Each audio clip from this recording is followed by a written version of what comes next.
Amém. Graças a Deus. Boa noite. Boa noite. Paz seja com vocês. Amém.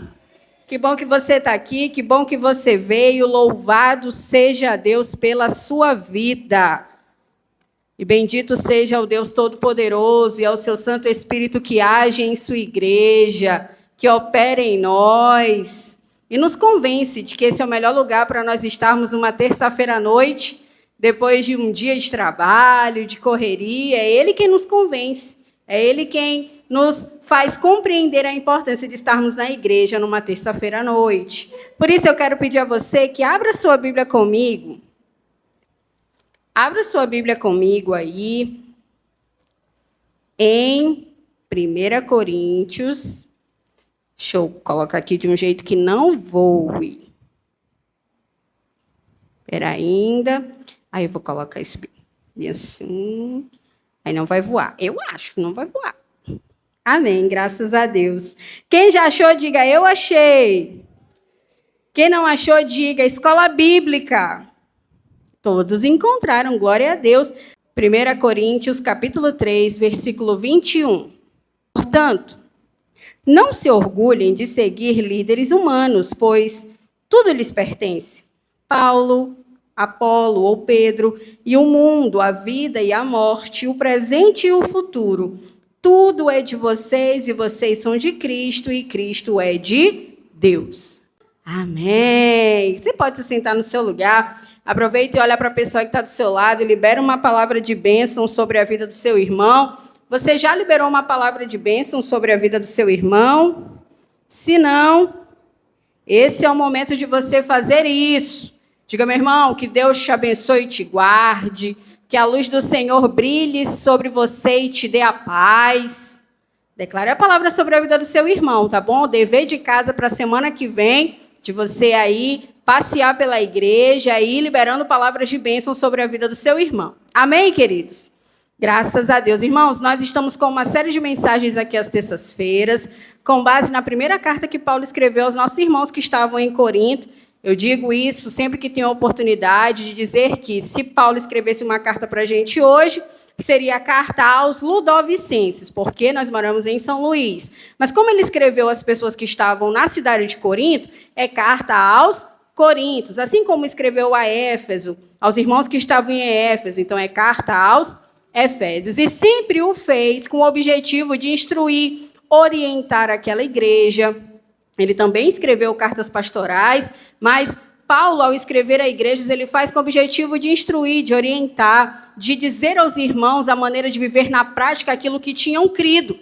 Porque, assim como nós hoje, que somos instruídos à luz das Sagradas Escrituras, precisamos compreender de que maneira, na prática, isso funciona, da mesma forma, Paulo, ao escrever as cartas, ele tinha como objetivo dar uma boa fundamentação bíblica, teológica, para que os irmãos vivessem na prática a verdade do Evangelho. É isso que ele faz. Em todas as cartas, ele se utiliza dessa estratégia. Primeiro, ele vem construindo uma boa base teológica e depois ele mostra como, na prática, isso funciona. Aquela igreja era uma igreja muito abençoada, era uma igreja onde haviam muitos dons, nós temos visto isso aqui. Era uma igreja, como Paulo diz logo no primeiro capítulo, que era rica em tudo, não faltava nenhum dom naquela igreja, em toda a sabedoria, em toda a palavra. Então, era uma igreja abençoada, porém era uma igreja que enfrentava problemas morais, uma igreja que tinha um entendimento errado sobre o que é a verdadeira espiritualidade, e uma igreja dividida. Por mais incrível que pareça, era uma igreja faccionada, dividida em grupos. E Paulo dedica os 3 primeiros capítulos da carta a combater esse problema que havia naquela igreja, que era o problema das divisões. Então, aqui no capítulo 3, Paulo começa a falar sobre a liderança, como nós, como igreja, os irmãos ali de Corinto também, devemos ver os líderes, devemos ver aqueles que Deus levanta em um determinado tempo, em um determinado momento da história, para edificar a igreja, para ensinar a igreja, para ser canal de bênção à igreja. Então, nós avançamos bastante, chegamos ao versículo 12, e eu quero pedir a você que permaneça com a sua Bíblia aberta para você ver se o que eu vou dizer realmente está na Bíblia ou se eu estou falando abobrinha, se é coisa da minha cabeça. Porque é importante que o que eu diga a você seja aquilo que está na Bíblia.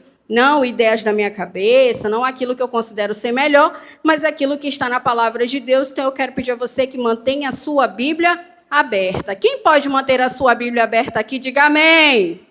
Graças a Deus. Então, por favor, acompanhe comigo a leitura do versículo 12, onde Paulo continua instruindo a igreja sobre a questão da liderança e por que não se devia fazer culto a homens, porque era o que estava acontecendo naquela igreja. Aquela igreja era uma igreja dividida porque os irmãos escolhiam líderes de estimação, pessoas que eles admiravam mais ou que consideravam mais capacitados, e isso começou a causar problemas na igreja, brigas na igreja, contendas na igreja, e por isso Paulo aqui no capítulo 3 se dedica a continuar argumentando contra esse tipo de comportamento e ensinando os irmãos sobre qual é o verdadeiro papel do líder, ou do homem, ou da mulher de Deus, que o Senhor separa e levanta em um determinado tempo, ou lugar, ou departamento, ou grupo missionário, ou igreja.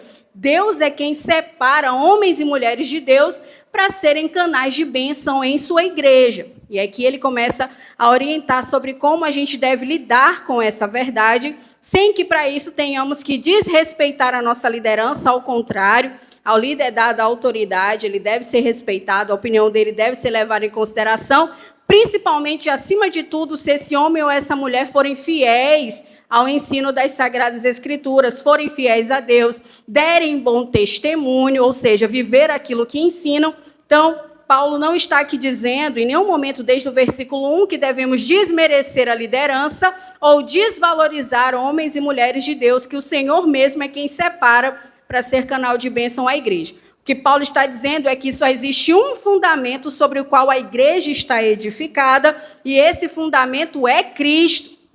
Homens e mulheres, ele vem construindo esse argumento aqui, desde o versículo 5, homens e mulheres, e aqui no caso ele está falando de Paulo e Apolo. Pedro, no começo da carta, é citado porque havia o partido de Pedro também. Nós vimos também que aqui no versículo 22, ele também cita Pedro, porque havia o partido de Pedro. Estamos em época de política, não é, irmãos? E tinha lá na igreja de Corinto o partido de Paulo, o partido de Apolo, o partido de Pedro e o partido de Cristo, não é mesmo? E aí você pode criar as siglas para identificar cada partido. O fato é que Paulo percebe a gravidade disso, e aqui, a partir do versículo 5, ele não cita Pedro, porque Pedro provavelmente não esteve ali em Corinto, apenas Apolo, dando continuidade ao trabalho que Paulo iniciou, por isso que ele cita Apolo, porque Apolo é visto mesmo, nós vimos isso em Atos, quando se faz referência a Apolo como um homem que pregava muito bem, muito eloquente, que ensinava muito bem. Então, Apolo era um excelente pregador, um excelente expositor da palavra de Deus, então era um homem muito valorizado, levando em consideração o fato de que a cultura grega, sobre a qual a igreja de Corinto estava sendo influenciada, era uma cultura que supervalorizava o intelecto e a performance. Então, por causa disso, é que, da mesma maneira que, quando não eram crentes, eles tinham seus filósofos de estimação e disputavam quem era o filósofo mais sábio, esses irmãos se converteram e transferiram esse tipo de mentalidade para a igreja. E começaram a dizer, não, assim como antes havia, né, o mais sábio, o mais erudito e o mais inteligente, agora na igreja existe aquele que prega melhor, existe aquele que é mais usado, existe aquele que é mais poderoso, não é mesmo? E isso causou um problema na igreja, e Paulo vem desde o primeiro capítulo, desconstruindo esse tipo de mentalidade e comportamento que fere diretamente uma doutrina, um fundamento, que é algo que é básico da fé cristã, que é a comunhão dos santos, irmãos. Todo crente, todo aquele que é nascido de Deus, é integrado ao corpo de Cristo. E não existe cristianismo sem a igreja. Assim como não tem cristianismo sem Cristo, não tem como você ter comunhão com Deus, comunhão com Cristo, sem ter comunhão com a igreja. Não há possibilidade disso, porque o corpo de Deus, o corpo de Cristo, não está mutilado. Paulo, inclusive, faz essa pergunta no capítulo 1. Né? Acaso o corpo de Cristo está dividido? Está mutilado? Não, o corpo de Cristo é perfeito. Então, aquele que deseja se relacionar com Deus, aquele que deseja estar integrado de verdade ao reino de Deus, precisa estar em comunhão com a igreja. Então, Paulo, vendo que isso estava sendo ferido e que isso poderia gerar um problema de divisão grave e afetar algo que é fundamental dentro do reino de Deus, ele escreve essas orientações. E a partir do versículo 12, Paulo começa a usar uma outra, na verdade, desde o versículo 11, não é mesmo? Na verdade, desde o versículo 9, perdão, ele começa a falar sobre edifício e depois ele começa a usar a ilustração de um incêndio, que também era algo muito comum. Nós bem sabemos, incêndio não é algo que acontece só hoje, mas que naquele tempo também aconteciam, principalmente porque a maioria das casas, né, das pessoas que eram menos abastadas, eram feitas desse tipo de material que Paulo cita aqui, porque era um material que facilitava a construção, era um material que as casas poderiam ser construídas mais rápido, porém eram altamente inflamáveis. E aí, se você puder acompanhar a leitura comigo, por gentileza, no versículo 12, Paulo diz assim: aqueles que constroem sobre esse alicerce podem usar vários materiais: ouro, prata, pedras preciosas, madeira, feno ou palha. No dia do juízo, porém, o fogo revelará que tipo de obra cada construtor realizou, e o fogo mostrará se a obra tem algum valor.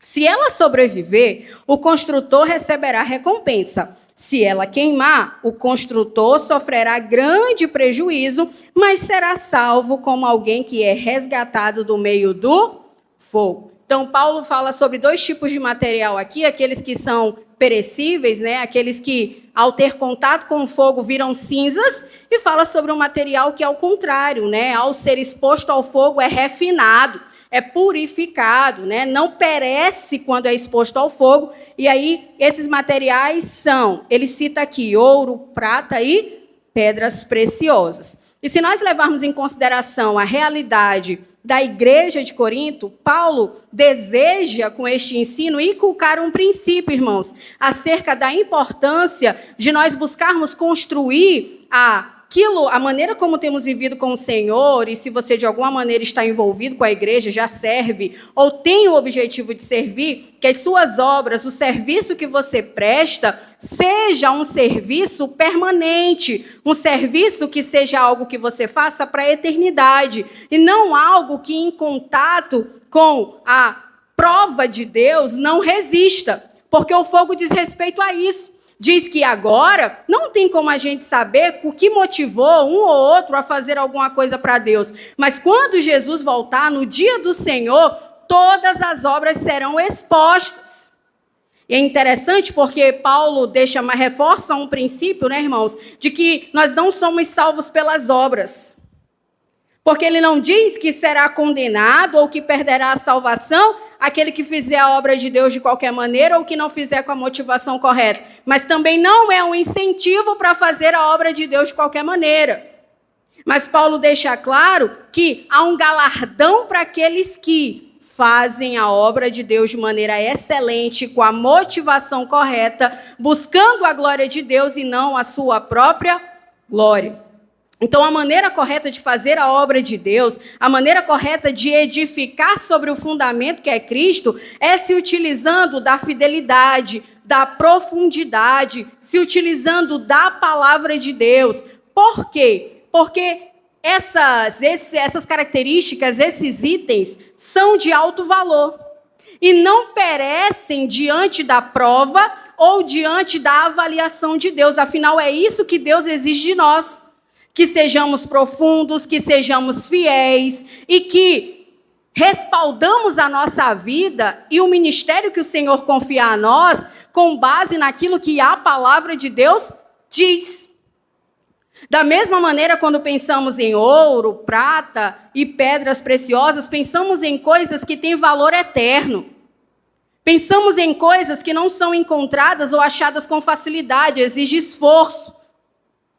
Para você, com certeza, não sei se você já assistiu esses documentários assim, de como é que os garimpeiros fazem para encontrar joias preciosas ou metais preciosos. Isso exige deles muito trabalho, muito esforço. Nós bem sabemos, mesmo na história do nosso país, que muitos homens perderam a vida buscando riquezas em garimpos. Porque uma pedra preciosa, uma joia, Ouro e prata você não encontra em qualquer lugar com tanta facilidade como você encontra madeira, como você encontra palha, como você encontra feno, que com maior facilidade você encontra. Mas uma pedra preciosa, ouro e prata, exige de você esforço. E custam algo, não é de graça, não é barato. E é esse tipo de obra, é esse tipo de serviço, é esse tipo de construção que o líder, aquele que o Senhor separa para servir em sua igreja em um determinado momento, deve buscar viver, deve buscar colocar em prática. E de que maneira isso acontece na prática? De que maneira eu mostro, ou de que maneira eu coloco em prática que a obra que eu tenho feito é de alto valor, que eu me esforço, né? E que ela vai suportar o fogo quando Cristo voltar para provar o que eu fiz? Primeiro, irmãos, levando em consideração a sã doutrina, eu e você precisamos entender que uma igreja forte, um ministério forte, uma célula, um departamento, aquilo que você tem servido, aonde o Senhor tem te chamado para servir e dar o seu melhor, só vai suportar aquilo que você fez, a obra, o trabalho que você fez nessas áreas, só serão aprovadas por Cristo quando Ele voltar e passar pela prova do fogo, se elas forem estruturadas, construídas sobre o fundamento da sã doutrina, da palavra de Deus. Eu sei, queridos, que o ensino é algo que para muitas pessoas é cansativo, é monótono, alguns consideram pesado, alguns acham que não é tão importante, porque afinal, irmãos, eu lembro que certa vez eu ouvi uma pessoa, né, fazer um comentário acerca de cultos de doutrina da igreja. Todas as igrejas, irmãos, que têm um dia na semana ou uma programação, um culto que é de oração ou de doutrina, a frequência realmente não é uma frequência tão alta. Isso não é uma coisa que acontece só numa igreja e outra. Mas a maioria das igrejas é dessa forma. Porque para você aprender, para você compreender, exige de você esforço, exige que você pense, exige que você raciocine, exige que você mantenha a atenção. Talvez no final de um dia cansativo, em que você trabalhou, em que você se esforçou, em que você deu o melhor que você tinha lá na empresa que você trabalha, você já gastou todo o seu gás.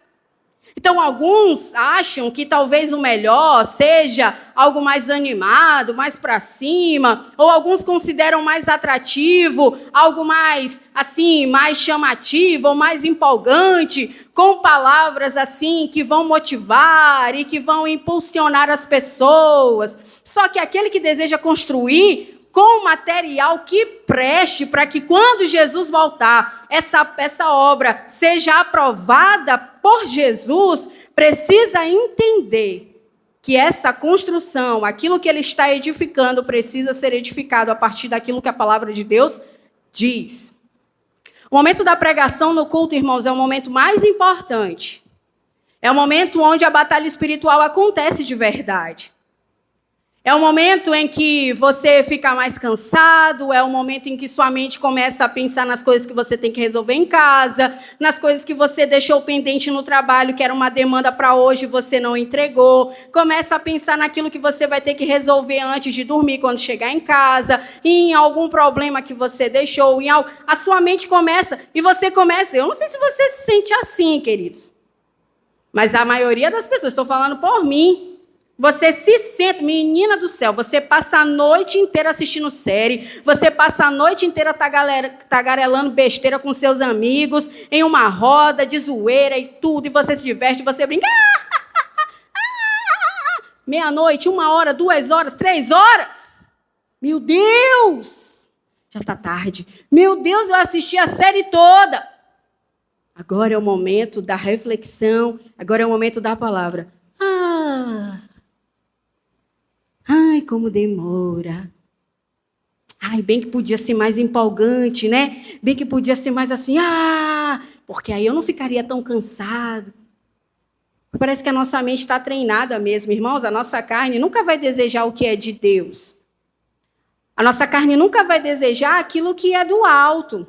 Eu digo a vocês porque eu vejo os irmãos travando uma verdadeira batalha no domingo de manhã aqui na escola bíblica. No domingo de manhã na escola bíblica, você precisa ver cada pescada, irmãos. Irmão levanta, fica em pé lá atrás, está lutando, né? Está fazendo de tudo para que a boa semente não seja roubada dele. Levanta, anda, boceja, vai no banheiro, lava o rosto, volta, resiste, luta. Porque o inimigo não quer que a gente conheça a verdade mesmo. O inimigo não quer que a gente seja liberto pela palavra que flui das Sagradas Escrituras. Então ele tenta nos convencer de que colocar outras coisas no lugar disso vai atrair mais gente. Colocar outras coisas no lugar disso vai fazer com que as pessoas gostem mais de uma determinada programação. Colocar outra coisa no lugar disso vai fazer com que as pessoas falem melhor sobre uma determinada agenda. Só que eu e você precisamos entender, queridos, que o ensino acerca de Jesus que está revelado nas Escrituras é algo inegociável. Porque é na palavra de Deus que a gente aprende que é importante orar, é na palavra de Deus que a gente aprende que é importante jejuar, é na palavra de Deus que a gente aprende coisas que agora nós temos como prática na nossa vida. A palavra de Deus é quem nos ensina. Porque a fé cristã, irmãos, é a fé do livro. A fé cristã é a fé que tem como base os ensinamentos de Jesus que estão registrados nas Sagradas Escrituras. Então não tem como eu conhecer a Deus, não tem como eu me relacionar com o Senhor sem conhecer o Cristo que está revelado nas Sagradas Escrituras. Então, para eu construir com material que é imperecível, eu não posso negligenciar a palavra, a doutrina.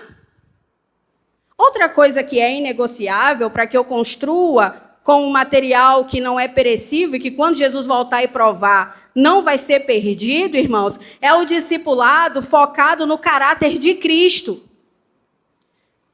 Não um acompanhamento motivacional, não uma instrução onde eu diga para aquela pessoa, faça isso, faça aquilo, vá por aqui e tal, vire uma babá, ou dê às pessoas uma sensação de que a fé cristã é uma fé que tem como objetivo apenas dar a ela uma vida confortável, sem problemas, porque esse não é o propósito do Evangelho. O propósito de Deus para nós é que nós sejamos parecidos com Jesus. Então, o discipulado que o líder, que aquele irmão mais velho, que aquele que está em posição de influência deve exercer, não é um discipulado que tem como objetivo facilitar a vida do discípulo, no sentido de que ele não vai ter que lidar com os aperreios da vida, ao contrário. Se é focado nas Escrituras, o que a Bíblia vai expor é que aquela pessoa precisa viver em arrependimento, precisa buscar uma mudança de vida, precisa ser parecido com Jesus. Porque se a gente só der assim um café com leite para que a pessoa passe mais uma semana, ufa, mais uma semana, agora eu vou pegar mais um pouco e aí mais, ufa. Não, a gente tem que ensinar o discipulado que tem como foco o caráter de Jesus, a gente tem que ensinar essas pessoas a ser como Cristo. Dessa maneira, quando Jesus voltar e ver o trabalho que a gente fez, esse trabalho será aprovado. Porque ele não virará cinzas, afinal, o que nós formamos não foi discípulos de nós mesmos, não foram pessoas que entenderam o Evangelho apenas como um alívio para os seus aperreios momentâneos, mas que olham para Cristo como a solução da sua vida e que é a garantia da sua eternidade. Esse é o propósito do Evangelho e do discipulado que o líder deve exercer. Outra coisa que nós precisamos levar em consideração para que a gente consiga construir com um material que não perece diante do julgamento de Jesus, quando ele voltar para provar as nossas obras, é instruindo os irmãos e também vivendo dessa forma, né, irmãos? Porque o líder, além de ensinar, acima de tudo, primeiro ele tem que ser exemplo, não é mesmo? A servir motivado a glorificar a Deus em tudo. E não em glorificar ou exaltar o ego humano, que era o que estava acontecendo na igreja de Corinto. Eles escolhiam um ou outro para, de alguma maneira, se validar ou se colocar acima. Não, eu sou do partido de fulano, então nós somos melhores, nós somos superiores, nós somos mais espirituais, nós temos algo que o outro grupo não tem. Não, nós precisamos ensinar o líder, aquele que está em posição de influência, deve ensinar a igreja a servir com uma única motivação, a glorificar a Jesus. não esperando reconhecimento, não esperando aplauso, não esperando validação de homens, mas pensando, o que eu faço, o que eu fiz hoje, Cristo foi glorificado ou eu que fui glorificado? Cristo que apareceu ou eu que apareci? Isso faz com que a gente construa algo que não vai perecer. Quando Jesus voltar e as nossas obras forem provadas. E aí eu pergunto a você, que almeja liderar ou que já está de alguma maneira servindo na igreja. Como é que você, o que tem motivado você a servir a Jesus? Qual tem sido a sua motivação? O que você busca com isso? O que você objetiva com isso? É importante nós fazermos essa análise, irmãos, porque se tem uma coisa, com certeza, que vai nos envergonhar, é chegar diante de Jesus no grande dia e a gente ter que colocar diante dele as nossas obras e na hora da prova elas forem todas reprovadas. Você fala, não, mas eu não quero galardão, não. Eu só quero, tem pessoas que falam isso, né? Eu só quero viver com Jesus eternamente. Esse não é o foco, irmãos. A fé cristã é uma fé que implica em mudança de vida e em obras. Então, se você crê, a sua vida aponta para a sua fé. Se você ama a Deus, na sua vida isso vai estar expresso. Você vai se parecer com Jesus. As pessoas vão olhar para você e vão reconhecer Cristo. Você não vai buscar glória para você, você vai buscar glória para Deus. Uma fala de Jesus que é extremamente interessante para nós que nos achamos alguma coisa, ainda mais nesse tempo que você é o que você tem, não apenas hoje, irmãos. Hoje é porque a gente tem acesso às redes sociais e, por causa disso, a gente vê mais as pessoas se achando cada vez mais. É uma coisa terrível, não é? Mas Jesus, ao ser chamado de bom, ele disse, Jesus, ao ser chamado de bom, ele diz, eu não sou bom. Bom é meu pai. E o irmão, poxa, eu fiz tal coisa, ninguém disse que foi bom. Poxa, mas eu estava lá tão dedicado e ninguém nem disse que eu fiz bem feito. Nem me mandaram uma mensagem. Nem reconheceram o meu esforço. Tudo que nós fizermos, irmãos, precisa ter como uma única motivação: glorificar a Jesus. Afinal, foi ele que morreu na cruz em nosso lugar. É o único digno de receber toda a honra, toda a glória e toda a adoração. Nós precisamos lembrar sempre disso. Tudo que fizermos, que façamos para a glória de Deus. Madeira, feno e palha podem nos permitir sucesso, fama, aplausos, números. Não é mesmo? Afinal, essas obras têm como base aquilo que os homens gostam. Mas o que importa, né, irmãos? Nós sermos bem-sucedidos com base naquilo que o mundo acredita ser sucesso e sermos reprovados diante de Cristo. Eu acredito que o nosso maior interesse seja o de agradar a Jesus e de ser aprovado por Ele no dia em que estivermos diante dele. Então, eu e você precisamos prestar atenção nisso, porque haverá uma prova das nossas obras. E eu e você precisamos desejar ser aprovados. Ajuste a motivação do seu coração, ajuste a maneira como você tem servido, o que você tem feito ao Senhor. Peça a Jesus que te ajude a ajustar aquilo que tem motivado você a fazer o que faz. Se de alguma maneira você tem buscado satisfação nisso, reconhecimento nisso. Queridos, eu acredito que o ambiente da fé, seja ele em qualquer religião, é o mais delicado para pessoas que têm problemas assim, que ainda não foram resolvidos. Às vezes é uma pessoa que não deu certo em nada na vida, mas fala bem. Fala o que as pessoas querem ouvir. Observam e sabem qual é a fraqueza de um determinado grupo. Falam na linguagem, adaptam, mudam, alteram. Ganham a confiança daquelas pessoas e se tornam influência. Alguns fazem riqueza em cima disso. Nós temos visto isso, irmãos, porque a fé é algo muito subjetivo. Aí nós vemos aí charlatões, vemos não apenas dentro da igreja, mas em outras religiões, nós vemos que líderes religiosos que não têm a motivação correta no seu coração e que não entendem que tudo que fazem deve ser para a glória de Deus, com fidelidade, irmãos. Com integridade, com zelo. Nós vemos aí inúmeros casos. Eu e você precisamos vigiar a nossa mente, o nosso coração, guardar as nossas motivações, sirva a Deus. Se envolva na obra de Deus. Não se esconda, porque tem gente que fica assim meio camuflado, ministério do canto da parede. Irmão, vamos fazer não sei o quê. Não tenho chamado. Mas para quê, menino? Para servir aqui uma ceia aqui. Segurar uma bandeja, tu não pode. O que está acontecendo? Não, mas eu não sei. Oxe, mas é só para dizer boa noite, seja bem-vindo. Não, mas é porque... Mas, menino, para entregar um panfleto caladinho, tu nem vai falar, a pessoa vai ler. Não, mas é porque... Sirva. Se envolva. Porque isso mostra que você realmente foi alcançado pelo amor de Deus. Não faz o menor sentido você dizer que ama a Deus, mas não ama a sua obra, não tem o interesse de servir com os dons e os talentos que Ele tem dado a você. Se coloque à disposição do Senhor. Deus não quer ninguém perfeito, Deus não quer ninguém que já esteja pronto, Deus não quer ninguém que nunca tenha errado. Deus não é isso que Deus está procurando, irmãos. Nem quer outra Lucélia, nem quer outro Paulo Guilherme, nem quer outro Léo, nem Paulo Neto, porque esses já existem. A graça de Deus é multiforme. Existe algo que Deus deseja fazer através de você. Nesse tempo, foi para um tempo como esse, você está aqui agora, e agora existe algo que Deus deseja fazer através de você. Como é que você vai responder à chamada de Deus para a sua vida? Com mais desculpas? Com mais fugas? Se posicione agora. Não perca a oportunidade de cooperar com o Senhor naquilo que Ele está fazendo nesse tempo. E aí Paulo continua dizendo, você pode ler comigo, por favor, na sua Bíblia, no versículo 16. Você pode ler, por favor?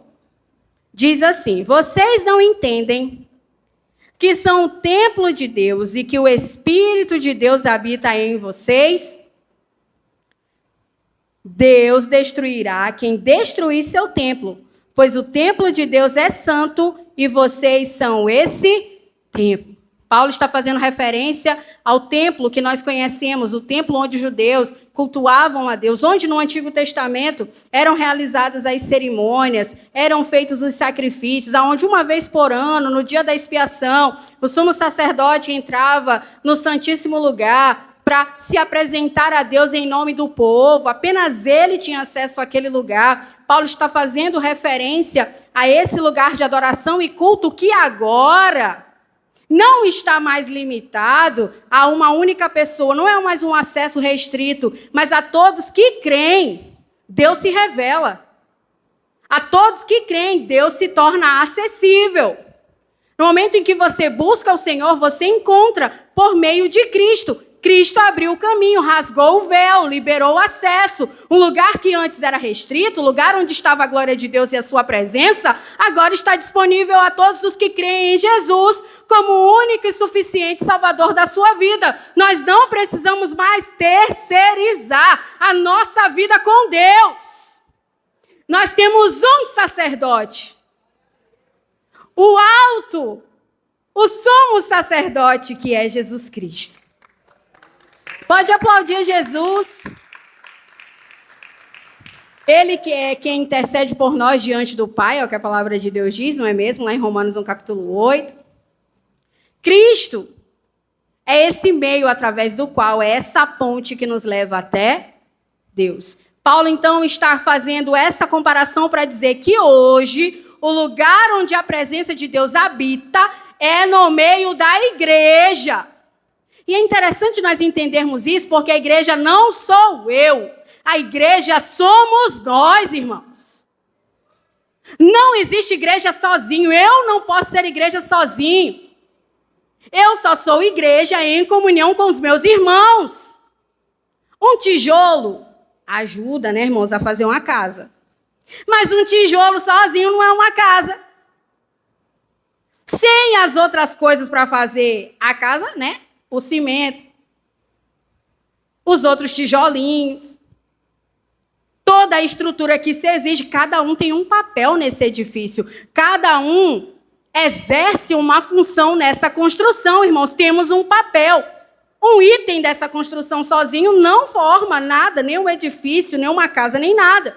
Por isso que a igreja reunida, onde há a comunhão dos santos, ali a presença de Deus habita, ali a presença de Deus está. Deus está aqui hoje, o Espírito Santo está aqui hoje, porque nós estamos reunidos em nome de Jesus, irmãos. E nós precisamos entender isso porque nós criamos uma limitação para a ação de Deus ou começamos a determinar o lugar onde a presença de Deus vai, como se nós tivéssemos essa capacidade e tirássemos isso da igreja. Só que não há essa possibilidade. Onde o povo de Deus está, ali Deus está também. E é interessante, né, irmãos? Porque nós achamos que a presença de Deus está aqui. Mas sem gente, é só um prédio como outro qualquer. Deus não habita em templos feitos por mãos humanas, irmãos. Deus habita em pessoas. Nós somos templo do Espírito Santo. E é na comunhão dos santos que a presença de Deus se manifesta. Assim como lá na sua casa também você tem livre acesso e lá Deus fala com você e Deus te responde e Deus fala, mas quando a gente se junta o negócio é diferente, queridos. Por isso que você não pode vir à igreja assim, então, né? Fala uma palavra para o seu irmão. Meu irmão, que Deus te abençoe e te guarde, que o Senhor conduza a sua vida, que aquilo que você tem buscado em Deus, o Senhor te entregue a resposta, a solução. Olha, não esqueça, Jesus está com você até a consumação dos séculos. Olha, eu não sei quais são as ameaças que têm chegado até a sua vida, mas a palavra de Deus diz que o Senhor é torre forte. Corra para Ele, você vai ficar seguro. Encoraje, abrace, ame o seu irmão, porque você não vai para o céu sozinho. É isso que Paulo está dizendo aqui. Nós somos a igreja. Não pode haver divisão, não pode haver facção. É dessa maneira que o inimigo age, usando homens, que da mesma maneira que Deus tem os deles, Satanás também tem os dele, não é mesmo? Nós bem sabemos disso. Mas nós somos filhos de Deus, diga glória a Deus. Nós bem sabemos que no meio do trigo tem joio, tem. Mas nós somos trigo, diga amém. Amém! Glória a Deus. E é isso que Paulo está dizendo aqui. Vocês não entendem. É uma pergunta que já tem resposta, né? Que são o templo de Deus e que o Espírito de Deus habita em vocês. Está dizendo, não tem como o corpo de Deus estar dividido. Não tem como haver a manifestação da presença de Deus se vocês estão desse jeito. Não tem como. Vocês precisam acabar com essa divisão. Aí no versículo 17 ele diz, Deus destruirá quem destruir seu templo, pois o templo de Deus é santo e vocês são esse templo. Sabe, queridos, por isso que, apesar de toda a loucura que a gente vê, inclusive ao longo da história da igreja, Deus sempre levanta alguém como resposta para um determinado ponto em que a igreja parece que se perdeu, assim, está meio destrambelhada. Deus levanta alguém para chamar a igreja ao lugar de onde nunca deveria ter saído, porque Deus ama a igreja, porque a igreja é herança de Cristo, irmãos. Nós não somos qualquer coisa não, viu, querido? Isso não é para você ficar orgulhoso. Olha o que a gente está conversando aqui. Tem gente que fala, não toque no ungido do Senhor. Você sabe quem eu sou? Não faça isso. Jesus jamais faria isso. Mas essa é a sua identidade. Isso é quem você é. Você é templo de Deus, templo do Espírito Santo de Deus, e Deus zela por você. E aqueles que nesse tempo, no vindouro, trabalharem para dividir essa igreja, para destruir essa igreja, será destruído por Deus eternamente. Você vê que aqui, quando fala de líderes que estão desbirolhados, Deus diz, olha, eles vão passar assim, vão passar de recuperação, mas vão para a glória, aleluia. Mas quando ele vai falar daqueles que trabalham para dividir mesmo a igreja, aqueles que têm a intenção de destruir a igreja, ele diz, esses serão destruídos. E aí, no versículo 18, você pode ler comigo, por favor? Ele diz, que ninguém se engane. Se algum de vocês pensa que é sábio, conforme os padrões desta era, deve tornar-se louco, a fim de ser verdadeiramente sábio. Pois a sabedoria deste mundo é loucura para Deus. Paulo está lembrando os irmãos daquilo que ele diz no capítulo 1, não é, irmãos? Que a sabedoria de Deus é loucura para aqueles que não conhecem a Deus. Aquilo que cremos, a maneira como vivemos, a forma como enxergamos o mundo é incompreensível para aquele que não é nascido de novo. Por isso que as pessoas questionam a fé, por isso que as pessoas não entendem a maneira como a gente procede, não entendem a maneira como a gente se relaciona com Deus e como a gente responde às coisas dessa vida. Porque no momento que nós entregamos a nossa vida a Jesus, nós recebemos um óculos. A visão estava bem ruim, viu, irmão? A gente não estava enxergando nada direito. Mas aí a gente ganhou um óculos vindo dos céus e agora a gente passa a enxergar a vida através das lentes do Evangelho, através de Cristo. Só enxerga através dessas lentes aqueles que já entregaram a vida a Jesus. Porque eles passam a ser templo do Espírito Santo de Deus e a discernir todas as coisas espiritualmente.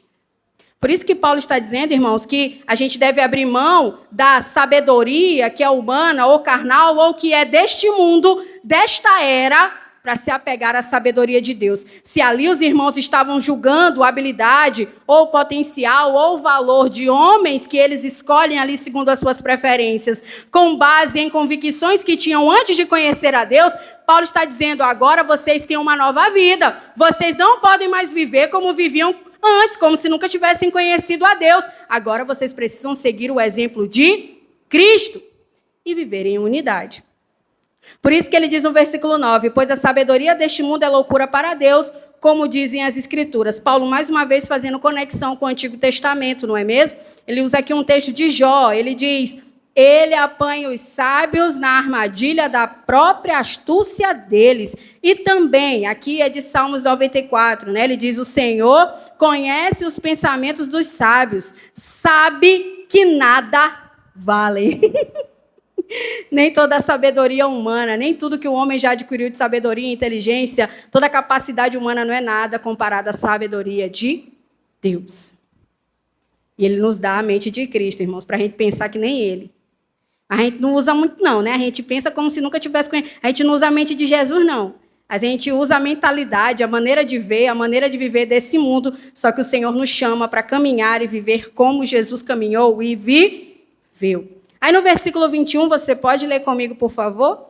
O texto diz, portanto, não se orgulhem de seguir líderes humanos, pois tudo lhes pertence. Paulo está dizendo, gente, mas que doidice, vocês ficam dizendo, eu sou de fulano, eu sou de Beltrano.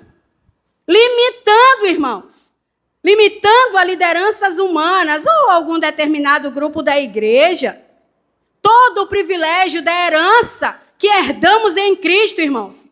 Em Cristo, o Senhor nos deu todas as coisas. Não é melhor ser de Cristo do que ser de fulano e de Beltrano? Não é melhor seguir o exemplo de Jesus do que se apegar a preferências pessoais com relação a fulano e a Beltrano? Por isso que Paulo diz assim, se você puder ler comigo na sua Bíblia, ele diz, pois tudo lhes pertence. Aí ele diz, o que é tudo, né? Ele diz, Paulo, Apolo e Pedro, o mundo, a vida e a morte, o presente e o futuro. Tudo é de vocês. Paulo está reduzindo tudo a nada diante da glória de Cristo, irmãos.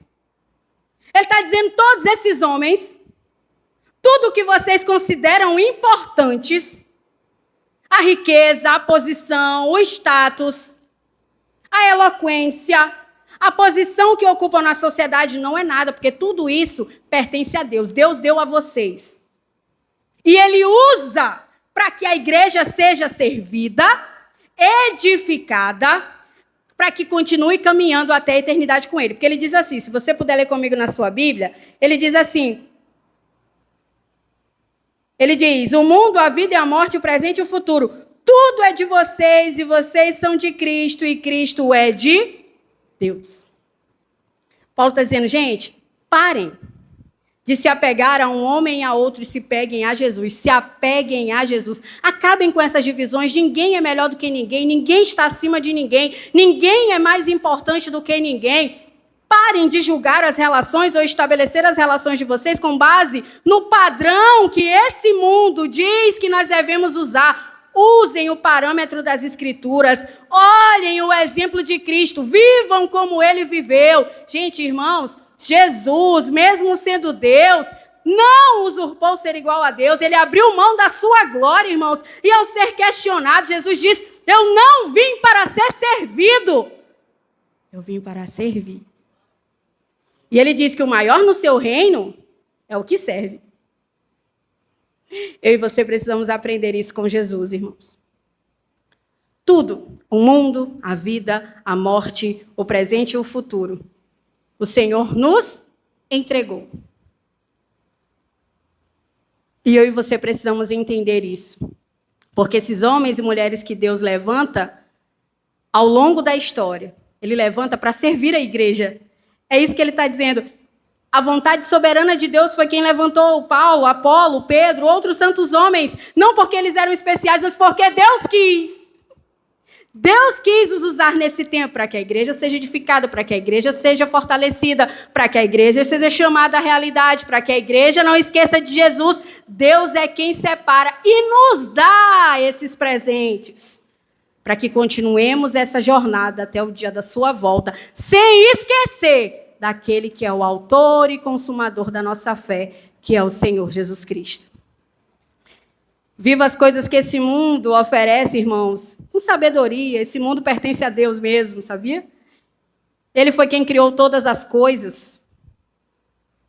Tudo que você olha que o homem não pode criar, foi Deus que fez. Não sei se você pratica muita contemplação assim, mas se você para um pouquinho para observar as coisas, você não consegue não ver a mão de Deus na criação. A vida, né, queridos? O fôlego de vida é Deus quem dá. Ele é quem dá. Estamos aqui hoje porque Ele quis. Diariamente Ele opera esse milagre na nossa vida. A gente acorda, abre o olho, opa, estou vivo, mais um dia. Olha o milagre. Você fala, Deus nunca fez um milagre na sua vida. Olha você aqui hoje. Vivinho da Silva. Deus é quem sustenta todas as coisas. A mesma coisa com relação à morte, que quando a gente entrega a vida a Jesus, deixa de ser um temor. Quem é que não tinha medo da morte aqui antes de conhecer a Deus? E agora a gente fala, não, mas se agora eu morrer, estou com Jesus, ou para a glória, vou ver Jesus. Não nos apavora mais. Onde está a morte? Onde está a morte, a tua vitória? Jesus venceu a morte. Isso também nos foi dado, né? A vitória sobre a morte. Ele nos deu todas as coisas.